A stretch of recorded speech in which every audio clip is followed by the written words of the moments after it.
Hi folks, I'm going to show you a hot new rig for a Yamamoto cuttail worm. This is called the Floppy rig, and it is a cuttail worm with a taper tube jig head near the front of it. You rig it kind of like a jig head wacky, but closer to the front of the worm, so that as it falls, the front of the worm is able to sort of flop about, hence the term the floppy rig. And this is how it's rigged.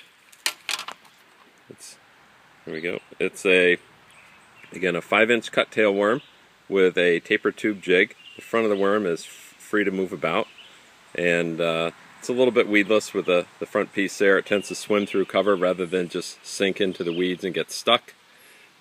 Very deadly on bass living in rivers. This looks a lot like a young American eel or an elver or a young sea lamprey or a worm or even just a bait fish swimming about. This pool that it's in is about 3 feet deep. It takes it about 5 or 6 seconds to get to the bottom. So you can see it not only glides, but it has that shimmy to it as it falls. It comes up like a wacky worm. It almost looks like a worm or a fish. It's chasing something with that little head. And the fish love it so far. I've been catching a lot of smallmouth and largemouth on it. Look at that action.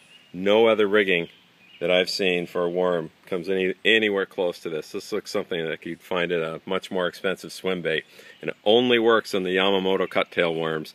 The other worms don't have the right formulation. They're not dense enough, they're not flexible enough to get this action. You hook a regular plastic worm up like this, it'll just buckle in the middle and fall. There's the cuttail rigged, floppy rig style. Get it coming right to the camera here. There we go, look at that.